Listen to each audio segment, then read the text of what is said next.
The global music scene has been shaken to its core by a deeply unsettling update about André Rieu at 76. Renowned for his grand concerts and melodies that transcend generations, no one expected the emotional impact that followed his recent disclosure. Now facing what may be the most profound battle of his life, the beloved king of the waltz suffered an alarming health incident mid-performance, one that left fans across continents in disbelief and fear. What André Rieu is enduring today is not just a moment of weakness. It's a heartbreak that reaches beyond the stage into the soul of everyone who has ever been moved by his music. Before we begin, we would love to hear your opinion. What does André Rieu mean to you? On a scale from 0 to 10, how would you rate him as an artist? Your opinion matters. The world is still grappling with the shock of André Rieu's collapse. But in truth, the real heartbreak began decades before the lights, before the applause, and long before Mexico City. It started in a cold, hushed home in post-war Maastricht, where music was sacred but love was scarce. Born on October 1st, 1949, André was the third of 6 children in a devout Catholic family. His father, also named André Rieu, was a renowned conductor revered on stage, but feared at home. Their house felt less like a home and more like a barracks. No hugs, no laughter, no freedom. Discipline ruled and perfection was the only acceptable currency. André would later recall, "My parents didn't love me very much. That's not a feeling, that's just the truth." His mother obsessed over his grades and his violin technique, dismissing creativity as weakness. Even being called an artist by a teacher was met with offense, as if imagination itself was a failure.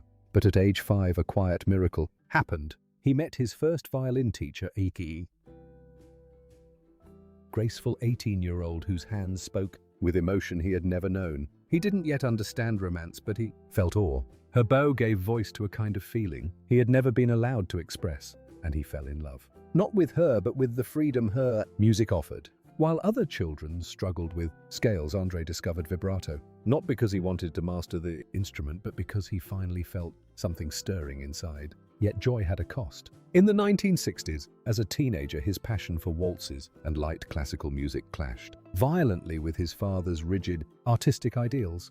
"I didn't raise you to play waltzes," his father snapped, a sentence that didn't just reject André's style, but tried to erase his spirit. The final break came around 1968, when André brought home Marjorie, the woman he loved and would later marry. His mother told her to leave. That night, André made a choice that would define the rest of his life. He walked away and never looked back. His parents never attended a single performance, not even as he rose to global fame and sold out arenas across the world. "I spent years in therapy trying to understand why my childhood felt so hollow," he once shared. The adoration of fans, the castles, the success, none of it could erase the silence he was raised in. But through music he found meaning. The violin became his salvation, a voice where he had once been voiceless, a refuge where emotion was no longer punished, but celebrated. "Only when I played did I feel seen," he confessed. Out of the void of rejection he crafted a mission to give others what he was denied: joy, connection, and the right to feel deeply. By the end of the 1970s, André Rieu stood at a quiet crossroads, one that cut deeper than any audience could see. He had spent years trying to conform, playing dutifully in traditional orchestras, including under his father's strict baton. But the formality of classical music halls echoed the very coldness he had once endured at home, rigid, joyless, disconnected. No one spoke of the music he would later recall. They spoke about the weather, their salaries, never about what we played. That silence felt all too familiar and unbearable. In 1978, at just 29, André broke away and formed the Maastricht Salon Orchestra, a modest group of dreamers with little more than instruments and conviction. They performed wherever there was space and sound. Community centers, small weddings, border towns forgotten by the classical elite. There was no fame, little money, but there was freedom. Behind that quiet rebellion stood a force far more powerful than applause: Marjorie. She wasn't just his wife, she was his compass, his confidant, his unshakable belief. A teacher by training, a writer by heart, and a silent composer behind the curtain. Marjorie carried what others had crushed André's fragile dream. While his parents dismissed him, she built him, booking performances, handling every business detail, even ghostwriting orchestral arrangements to keep the music alive. When he hesitated about buying a centuries-old castle, she simply said, "Sell more records." Not out of extravagance, but out of vision. She wasn't chasing luxury, she was shaping legacy. But that legacy had roots in something more complex than success. It grew from the raw soil of trauma. André spent years in therapy, not for fame but for survival. "My parents didn't love me," he once said, not with anger but with clarity. "It's not a feeling, it's a fact." Healing meant more than reflection. It meant reconstruction. He needed to build a world where music breathed, where joy had space to live. That realization became action in 1987. Feeling the limits of the small, Ensemble André dared to dream bigger. The Maastricht Salon Orchestra had run its course. It was time to create something no one believed would work. A waltz orchestra in the age of rock, stars and pop idols. That same year, he founded the Johann Strauss Orchestra with just 12 musicians and a mission, not to impress experts, but to move hearts. On New Year's Day, 1988, they gave their first performance not in tuxedos, but in color and spirit. The lights danced, the music flowed, time equals, quote, 0 seconds, quote, slash, greater than people clapped, laughed, even sang along. Critics rolled their eyes, but audiences felt something real. "I never wanted perfection," André said. "I wanted connection." They performed in modest venues, playing folk melodies with grandeur and soul. The idea music as celebration, not as ceremony, was catching fire. Marjorie remained behind the scenes, guiding everything from finances to sound. Her influence shaping every note, even if the world never saw her name. Therapy, rebellion, love, and music had converged in one improbable experiment. Time equals 0 seconds greater than he had no way of knowing that just 7 years later, a single waltz in a football stadium would make him a global phenomenon. But even then, the core was unchanged. André Rieu wasn't performing to impress. He was performing to heal for himself, for his audience, for the boy who once played in silence, and for the world that would one day listen. Before André Rieu turned a football stadium into a ballroom of waltzing hearts, few realized the quiet battle he had already endured just to arrive at that moment. His music was never about ego.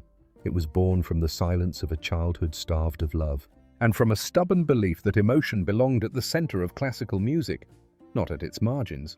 For years that belief simmered in rehearsal rooms, modest halls and doubting whispers. But in 1995 it exploded into history. That May, during the UEFA Champions League final in Vienna, Ajax versus Bayern Munich.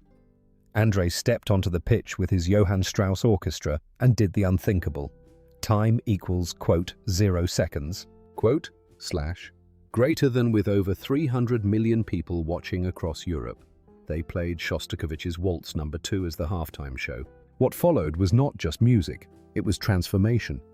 In seconds, the tension of the match dissolved, and 50,000 fans began swaying, clapping, even smiling.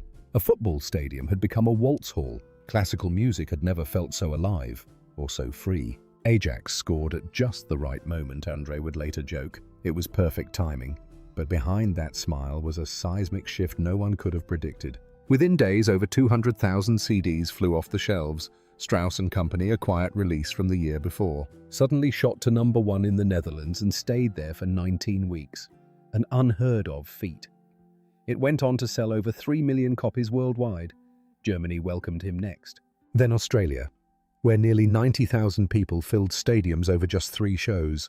In Melbourne, 38,650 fans set a new record for the largest classical concert in the country's history. For a brief moment, his DVDs held 8 of the top 10 chart positions in Australia, rivaled only by Pink and AC/DC.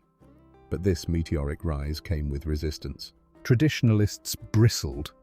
Critics mocked him. One conductor even labeled his work musical pornography. They dismissed the gowns, the lights, the smiles, the emotion, as if joy had no place in art.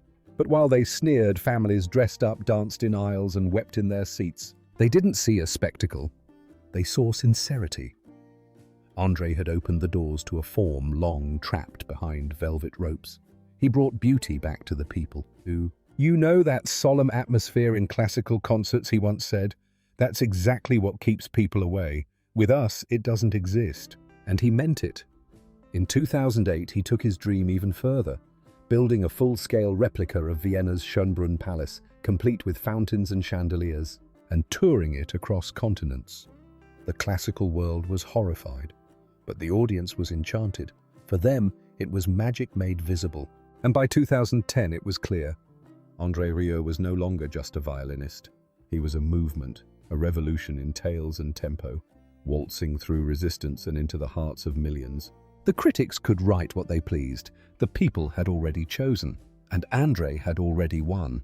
By 2010, André Rieu stood at the pinnacle of global acclaim. The king of the waltz, adored across continents, had built an empire of joy. But beneath the sweeping gowns, grand ballrooms, and thunderous applause, something invisible was unraveling. His soul, worn thin by decades of relentless touring, was quietly crying for mercy. And that year the first crack appeared, not in the spotlight, but deep inside his own body. A viral infection struck his inner ear, an invisible wound but catastrophic for a violinist. Balance vanished. The world tilted without warning. André, who had once glided across stages with effortless grace, suddenly found himself unable to walk straight. It was as if his body, after a lifetime of loyalty, had turned against him. For the first time in his career, he was forced to cancel an entire tour. The man who had built his name on dependability now had to tell thousands of fans, "I can't." It broke something inside him. "It was the first time I truly feared that this could all end," he would later say with a voice full of quiet sorrow. But life wasn't finished testing him. In December 2016, during what should have been a joyful Christmas tour through the UK, a different kind of blow came, one no medicine could treat. Ruud Merckx, his longtime trombonist and dearest friend, died suddenly in his sleep while on tour in Leeds. He had been a fixture in André's orchestra for over 2 decades. His wife, also a violinist in the group, was with him when it happened. The loss was immediate, devastating, and deeply personal. André didn't hesitate. He cancelled the Nottingham concert that very night. Then the rest of the tour, London, Birmingham, Glasgow, all gone. This time equals 0 seconds. It wasn't illness that silenced the music, it was grief. He wasn't just a musician, André said later, his voice trembling. He was family. When he died, it felt like losing a brother. The entire orchestra, many of whom had been with André for over 25 years, went into mourning. That Christmas, instead of music, there was silence. Not the peaceful kind, but the hollow, aching kind that follows a loss too big to name. Still, André pressed on. Not because he felt strong, but because he felt responsible. He performed through sickness, through fatigue, through heartbreak, even in 2019, battling a vicious flu. He smiled on stage as if nothing was wrong, not because he wasn't suffering, but because he knew that behind him stood a team, a family, a legacy. And beyond the stage sat tens of thousands of fans who had waited months, even years, to see him. He couldn't let them down, so he played. But no amount of resilience could stop what happened in March 2024. At 74, during a much-anticipated tour in Mexico City, a city known for its thin air and unforgiving altitude, his body finally gave out. After just his second performance, André collapsed backstage, fevered, breathless, disoriented. He leaned against a cold wall and whispered a truth he had never said aloud. He called Marjorie, his wife, his compass, and said, "I don't want a first concert day like this ever again." His voice was barely above a whisper, heavy with defeat. André didn't just cancel a show, he cancelled an entire tour. Over 40,000 fans would not see him play that month. But the real weight of that decision wasn't logistical, it was emotional. For the first time in his storied career, André Rieu, the man who danced through decades without faltering, had to stop. And in that stillness, the truth was laid bare. Even legends have limits. Even kings must rest. By the time André Rieu's health began to falter, one person quietly rose to meet the moment. His son, Pierre. The boy who had grown up in the shadows of concert halls had become a man, calm, steady, and fiercely protective from behind the scenes. Pierre began reshaping the rhythm of his father's life, the endless touring, the back-to-back flights across continents, the pressure to perform through exhaustion. It all stopped. No more racing across time zones, no more sacrificing well-being for applause. From now on, only Europe, close to home, close to safety. Pierre was no longer just managing the business. He had become his father's quiet defender. His presence marked a turning point, not only in how André worked, but in how he lived. In weakness, André discovered strength. In falling, he found someone to catch him. And in the silence that followed the cancelled concerts, he heard something unexpected, the voice of life itself, gently urging him to stay, but only on his own terms. Then came the silence that reached the entire world. During the COVID-19 pandemic, André's career was frozen in place. Every show cancelled, every tour postponed. For an artist whose life thrived on connection, the void was unbearable. Financially, it was catastrophic. Tens of millions of euros lost overnight. It wasn't just about money, it was about people. Hundreds of musicians, technicians, designers, caterers and crew faced uncertainty.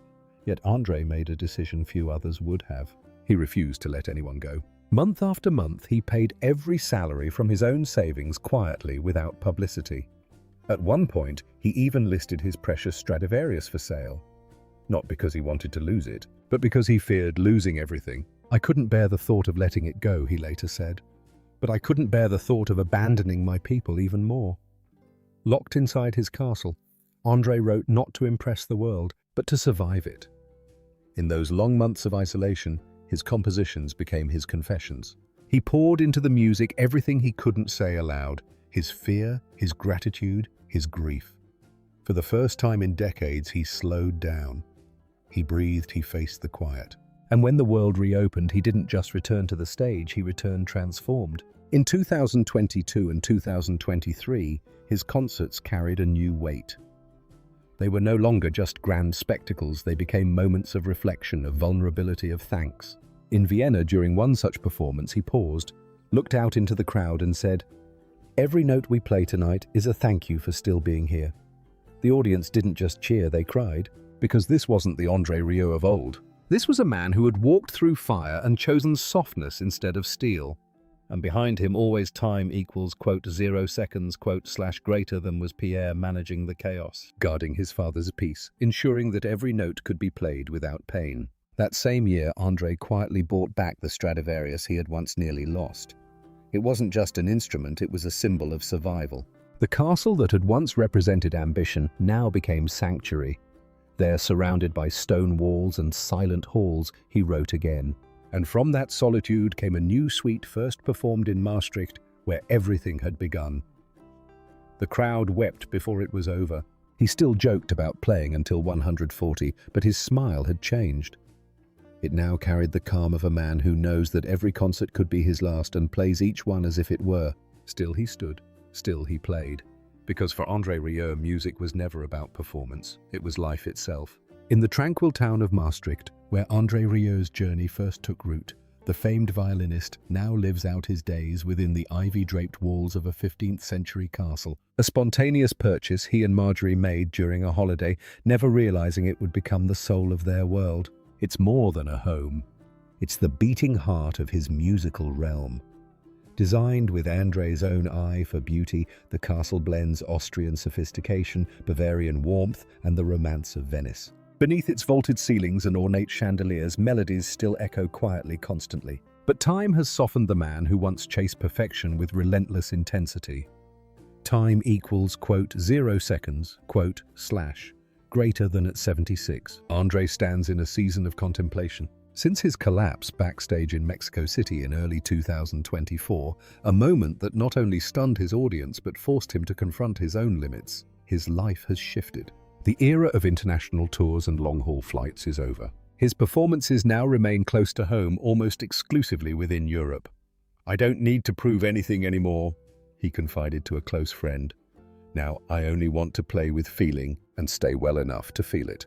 These days, preservation has replaced ambition. His schedule is built around health and calm, early bedtimes, carefully planned meals, light movement, and a personal trainer who joins him when he travels. A medical team monitors his condition with quiet vigilance, aware that decades of demanding performances have left their mark. Still, André shows no trace of regret. There is only calm and an unmistakable sense of gratitude. By his side always is Marjorie. For decades, she's been the unseen force behind the music, composing, arranging, organizing without ever stepping into the spotlight. Her soul is in the notes. André has said their bond has shaped everything from the orchestra's philosophy to the decision years ago to buy that old castle. When their accountant raised concerns about the cost, it was Marjorie who simply said, "Sell more records," and André did. Now it's Pierre-André's son who leads the business. Once quietly handling logistics and shielding his father from unnecessary stress, Pierre has become the steady hand guiding the entire operation. Every tour date, every decision passes through him. Thanks to Pierre-André can walk on stage with his violin knowing that everything off stage is taken care of. And then there's Daisy, just 9 years old, André's granddaughter, already sits at the piano during rehearsals, her fingers dancing gently across the keys. It's not staged, it's real legacy, blooming in real time. André and Marjorie have never pushed the next generation. As Marjorie once said, "We open the door and wait to see if the music chooses them." For Daisy, it already has. Even at 76, André Rieu remains quietly unstoppable. His schedule may be gentler now, but the fire that fuels him still burns.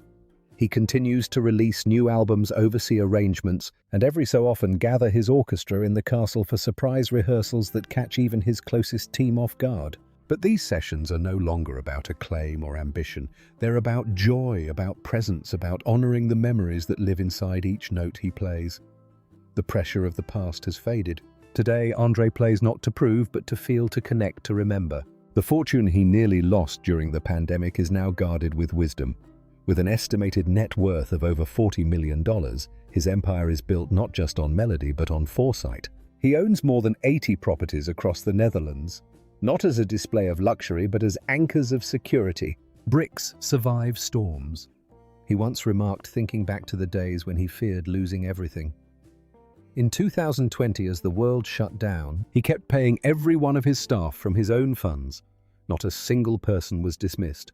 At one point, he even listed his beloved Stradivarius violin for sale, not out of desire, but necessity. Eventually, he pulled it back. "It's part of me," he said softly.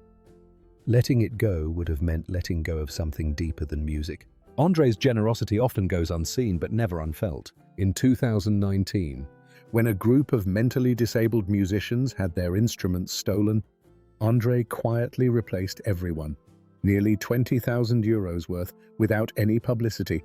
When the Notre Dame Cathedral caught fire, he offered 700 tons of steel to aid in its rebuilding. No press releases, no headlines, just quiet action from a man who has always believed in doing, not declaring.